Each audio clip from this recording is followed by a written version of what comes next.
Everybody like, Lord, I need a word. God said, I already gave you 66 books. I love that video. Hilarious. But listen, there's something not funny about it. So I want to take advantage of that in that there's a couple of approaches that you got to be super careful with. All right. And the rest of the video, if you watch it, it says AI video. It says, well, you want God to give you a prophetic word, but you still haven't even dealt with or care to deal with his word. And so there's a couple of things that that we have to avoid. All right. Number one, it's not having, because that's a joke, but the joke is highlighting something serious. And the something serious is that people are lazy. We can be lazy. You know, there's a lot of people, Lord, just tell me this, tell me that, show me this, show me that.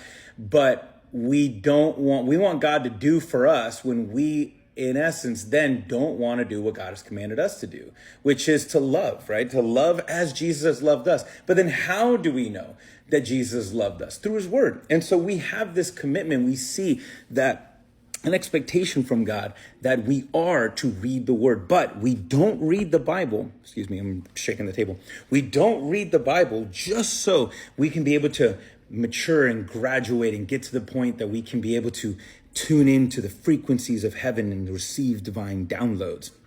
It doesn't work like that, guys. It doesn't. That is dangerous, by the way. If you catch yourself trying to break down and interpret goosebumps, feelings, promptings, dreams, more than you do the word of God, I'm telling you, you're going to derail yourself and you're going to derail your life and you're going to derail other people, because it doesn't work like that. We don't graduate from the word. In fact, the word is more than what we need. Because am I saying, oh, you know, Pastor Tito doesn't believe that God is a dead God and God doesn't speak today? No. Don't get it twisted. Don't put words in my mouth. See, I believe, and I know to be true, God's written word still speaks.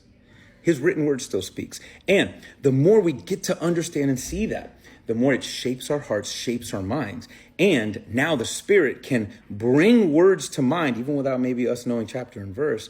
And now the Spirit can bring promptings and revelations, meaning of, hey, God's showing you right now you're being selfish. God's showing you you're being prideful. Hey, God's showing you here's an opportunity to be a witness. And so it's not so much that he's telling you, but he can show you things. Yes. But again, we're not trying to get into the word and as treating that like training ground to be able to level up into this. No, you have a very small view of God and a small view of his word. If you don't do that.